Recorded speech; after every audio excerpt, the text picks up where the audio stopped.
En este video vamos a hablar, en primer término, de los principios generales del derecho.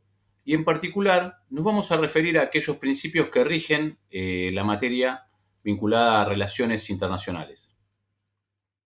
En este sentido, no viene mal traer a colación la definición que nos lega el doctor Julio Armando Grisolía, el conocido jurista, especialista en derecho laboral, que dice lo siguiente: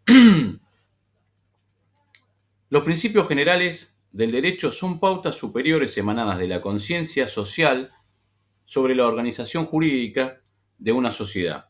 Fundamentan el ordenamiento jurídico y orientan al juez o al intérprete de la norma a los efectos de qué? A los efectos de resolver alguna cuestión que no encuentra solución desde la propia norma. Este autor, refiriéndose al derecho laboral, establece 4 funciones de los principios del derecho del trabajo. La primera función es la función de orientación, función informadora, la normativa o integrativa de la norma y también la interpretadora, a la cual termina adicionando como cuarta función la función unificante o de armonización de política legislativa y judicial, ¿no? A mi modo de ver, todas estas funciones pueden válidamente aplicarse a los principios de derecho internacional y a los principios de las relaciones internacionales entre los estados o los sujetos del derecho internacional. Hablando concretamente de los principios generales del derecho internacional, digamos preliminarmente que este tipo de principios, también son abstracciones de las normas que integran el ordenamiento jurídico internacional y están consignados expresamente en el artículo 38 del Estatuto de la Corte Internacional de Justicia como fuente del derecho. Pero debemos distinguir dos entidades o dos realidades jurídicas. Por un lado, los principios del derecho internacional y por el otro, los llamados principios generales del derecho. Los principios generales del derecho son los que están contenidos en el artículo 38 del Estatuto de la Corte Internacional de Justicia.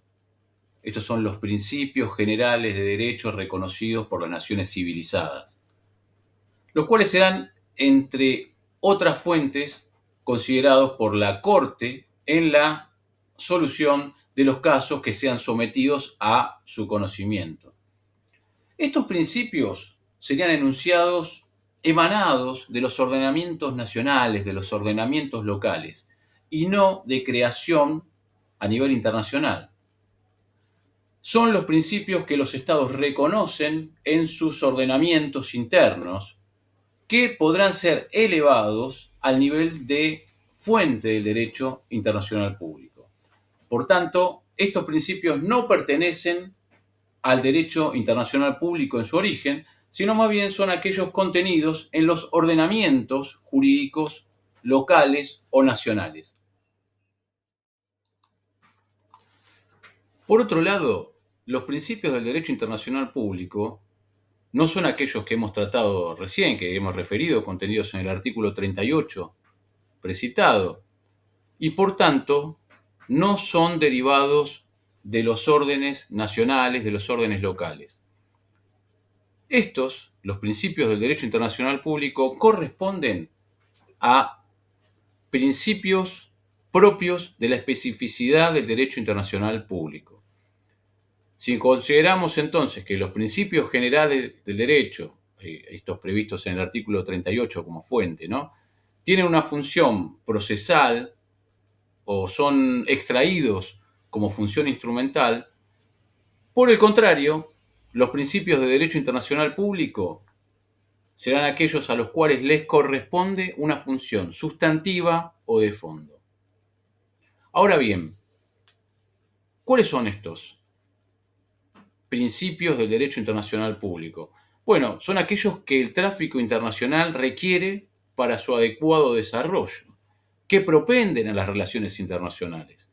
Entre ellos podemos citar muchísimos, entre ellos la libre autodeterminación de los pueblos, la independencia, la igualdad soberana, la buena fe, de los estados partes, entre, como decíamos, muchísimos otros.